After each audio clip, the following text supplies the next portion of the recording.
네, 반갑습니다. 4월 28일 짱목과 말씀 수다의 시간입니다. 다시 요셉으로 돌아갑니다. 창세기 39장 1절부터 10절의 말씀인데요. 하나님 말씀을 보시겠습니다. 요셉이 이끌려 애굽에 내려가며 바로의 신하 친위대장 애굽 사람 보디발이 그를 그리로 데려간 이스마엘 사람의 손에서 요셉을 사니라. 여호와께서 요셉과 함께 하심으로 그가 형통한 자가 되어 그의 주인 애굽 사람의 집에 있으니 그의 주인이 여호와께서 그와 함께 하심을 보며 또 여호와께서 그의 범사에 형통하게 하심을 보았더라.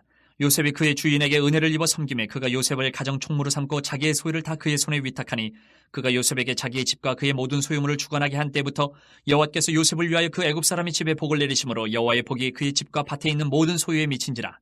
주인이 그의 소유를 다 요셉의 손에 위탁하고 자기가 먹는 음식 외에는 간섭하지 아니하였더라. 요셉은 용모가 빼어나고 아름다웠더라. 그 후에 그의 주인의 아내가 요셉에게 눈짓하다가 동침하기를 청하니 요셉이 거절하며 자기 주인의 아내에게 이르되 내 주인이 집안의 모든 소유를 간섭하지 아니하고 다 내 손에 위탁하였으니 이 집에는 나보다 큰 이가 없으며 주인이 아무것도 내게 금하지 아니하였어도 금한 것은 당신뿐이니 당신은 그의 아내임이라. 그런즉 내가 어찌 이 큰 악을 행하여 하나님께 죄를 지으리까. 여인이 날마다 요셉에게 청하였으나 요셉이 듣지 아니하여 동침하지 아니할 뿐더러 함께 있지도 아니하니라.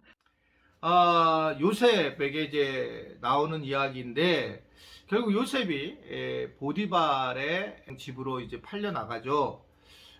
그는 그곳에서 이제 종의 신분을 가지게 되었지만 성경은 계속 그에게 범사의 그이가 함께 하심으로 보면 2절에 나오죠.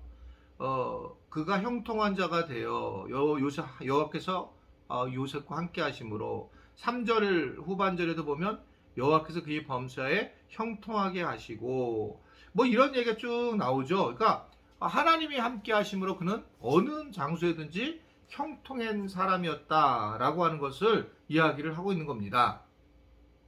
그래서 결국은 하나님의 사람들은 어디를 가든지 형통한 자로 세워지는 걸 볼 수 있어요. 우리가 이미 그 야곱을 통해서 라반의 집이 굉장히 부유해진 것을 알게 됐고 오늘 요셉을 통해서도 실질적으로 이 보디발의 집이 굉장히 번성하는 모습을 우리는 보게 됩니다. 그래서 예수 믿는 사람들이 어디를 가든지 간에 예수 믿는 사람들을 갔을 때에 사람들한테 인정을 받아야 된다는 거 제가 지난번에 말씀을 드렸잖아요. 말씀 수다는 계속 반복이 돼도 여러분 용서해 주셔야 되는데 제가 무슨 얘기를 하는지 수다를 떠는 거니까요. 그래서 저 사람 정말 잘 들어왔다 우리 회사에. 정말 저 사람 때문에 우리 회사가 잘 돌아가고 이 모임이 잘 돌아간다. 이런 이야기를 들어야 된다는 거예요. 야, 근데 쟤야, 우리 친구 모임 나오는데 쟤만 나오면 맨날 예수 얘기만 하고, 근데 지가 하는 건 돈도 한 번도 안 내고, 항상 사는 것이 그 모양이면서, 이런 말을 들으면 하나님의 영광을 가리는 거죠. 그래서 무엇보다 우리가 기도하고 하나님과 친밀해져야 되는 이유는, 하나님과 친밀해지고 기도하면서 하나님의 형통함을 얻게 되면, 그러면 하나님 함께 하시니까 형통하니까 모든 관계가 회복이 된다는 거죠. 제가 그런 말씀을 드렸잖아요. 이거에 굉장히 공감하는 분들이 많더라고요. 제가 생각한 건데, 정말 하나님을 잘 믿는 사람은 돈을 잘 벌 수 있을까? 하나님 축복해 줄 수 있을까? 요셉을 보면 축복해 주는 거예요. 형통하게 하신다는 거예요. 즉, 하나님을 믿는 사람들은 성령의 열매를 맺게 되면서 사랑과 희락, 자비, 양성, 충성, 온유, 절제 이런 것들이 쭉 있게 되면서 다른 사람들의 관계를 잘하게 돼요. 이것이 하나님이 형통하게 해주시는 방식이잖아요. 성령님이 함께 하심으로. 그렇게 되면 사람들의 관계를 잘함으로 그 사람들을 통해서 복을 받게 되고 그러면서 물질의 복도 받고 관계의 복도 받게 되는 출발이 하나님과의 관계가 잘 이루어졌을 때에 그래서 예수 믿는 사람들의 변화가 일어나야 된다는 거죠. 예수님 믿는 사람들의 변화가 일어나야 되는 중요한 것들은 뭐냐면 예수님을 믿는 사람들은 예수님에게 구원을 받은 자들이잖아요. 그러니까 뭔가 누군가의 도움을 받은 거잖아요. 예수님에게. 그러니까 내가 죄인인 걸 아는 거예요. 죄인인 걸 아니까 다른 사람 이야기가 쉽습니다. 세상 사람들도 다 죄인이잖아요. 그들은 예수님을 근데 모르잖아요. 우리만 알고 있는 거예요. 그러니까 우리가 알고 있으니까 우리는 하나님의 형통하심에 따라서 얼마든지 형통함을 누릴 수 있는 그런 상황을 갈 수가 있더라. 그래서 오늘 보면 어떤 환경인지 중요하지 않다. 우리가 하나님을 잘 믿고 섬기고 있느냐가 훨씬 더 중요한 문제다. 요셉이 어디 있느냐가 중요하지 않았어요. 알겠지만 그 다음번에 뭐 또 술 맡은 관원장 때로 인한 여러 가지로 인해서 이 보디발의 아내로 인해서 이제 다른 감옥으로 갔을 때 거기서도 인정을 받고, 그리고 나중에 바로에 가서도 인정을 받죠. 사람이 중요한 거예요. 환경이 중요한 게 아니라. 그리고 어디든지 어느 곳에 있든지 간에 그곳에서 최선을 다하고 잘 섬기는 게 똑같이 간다는 거죠. 저는 진짜 부목사 때 굉장히 열심히 했어요. 새벽 4시에 가서 11시에 들어왔어요.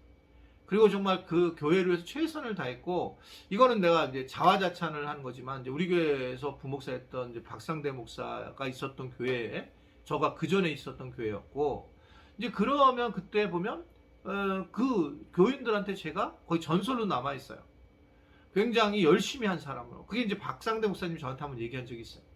목사님이 그 교회에서 그랬다. 제가 서울연동교회에서도 그랬습니다. 그러니까 이게 근데 제가 자랑하려고 하는 그런 마음도 조금 있지만, 지금은 내가 담임 목사 자랑할 게 뭐겠어요. 그런데 제가 여태까지 생각한 거는, 내가 부목사 때 열심히 하고 잘한 사람이 담임 목사 때도 저는 잘한다고 생각해요. 이제 우리 부목사님들이 보실지 모르겠지만, 현재 내가 잘하고 현재 최선을 다한 사람들이 그것이 어느 환경에 가서도 마찬가지인 거예요. 그러니까 직장에서도 마찬가지라고 생각해요. 사람들 만날 때 똑같다고 생각해요. 그러니까 직장에서도 내가 제일 아래에서 잘 열심히 섬겼던 사람들이 점점 올라가서 그곳에서도 최선을 다하고 인정을 받고 하나님 나라를 위해서 쓰임을 받는 거죠. 그게 이제 요셉의 이야기입니다. 그래서 이렇게 살아가는데 맨날 그럼 잘 살 수 있느냐? 그렇지 않죠. 오늘 보면 바로 보디발의 아내가 바로 유혹이 들어옵니다. 근데 유혹이 명료하게 요셉이 필요한 것에 유혹이 들어온 거죠. 요셉은 이때 굉장히 젊었던 거죠. 아주 젊었던 겁니다. 자, 젊었어요. 그러면 정욕이 왕성했어요. 유다를 우리가 봐도 알겠지만 정욕이 왕성하고 판단이 흐린 거예요. 그러니까 보디발의 아내가 와서 얼마든지 이런 어떤 마음이라든지 육신이라든지 물질이라든지 그걸 다 줄 수도 있고, 또 그의 그 어떤 종으로서의 그 위치에서 얼마든지 신분을 올릴 수 있는 그런 상황이 됐을 거예요. 그러니까 항상 우리에게 유혹은 적합한 유혹이에요. 내가 가장 부족하고 내가 연약한 거. 정말 신기한 건 돈을 좋아하는 사람들은 돈을 벌지 못하더라고요. 그러다 보니까 헌금도 못해요. 돈도 나는 사람들은 반드시 그렇습니다. 근데 저도 22년을 이제 우리 교회에서만 했잖아요. 근데 헌금을 하는 사람들은 가난하지가 않아요. 신기하게. 근데 없는 사람들은 맨날 없다 하고 헌금도 못하고 하나님 앞에 드리지도 못하고 그렇게 살아가는 분들이에요. 그러나 늘 묵묵하게 하는 분들은 어느 날 보면 묵묵하게 뭐 집도 옮겨 있으시고 애들도 잘 되고 이런 모습들을 제가 보게 되는 겁니다. 그게 중요한 건 아니지만, 그래서 이러한 어떤 우리가 가지고 있는 나한테 맞는 유혹들을 잘 이겨내야 되는데, 어떻게 가능하느냐? 하나님이 함께 하셔야 된다는 거죠. 그래서 이런 그 말씀 수다라도 듣고, 또 말씀을 우리가 묵상하기도 하고, 또 성경을 읽기도 하고, 기도도 해야 되고요. 이런 것을 통해서 우리가 성장해 나갈 때에 우리가 이 유혹삼을 이기고 이 땅에서 요셉처럼 형통한 삶을 살게 된다. 그러한 우리 모든 지체들이 되시기를 주님의 이름으로 축원해 드립니다. 기도하겠습니다. 하나님 아버지, 오늘도 우리가 말씀으로 하루를 살게 하시니 감사합니다. 말씀을 듣는 자들이 오늘 말씀의 은혜를 경험하게 하시고 성령 충만하도록 축복하여 주옵소서. 유혹을 이겨낼 수 있도록 도와 주옵소서. 예수님의 이름으로 기도드리옵나이다. 아멘.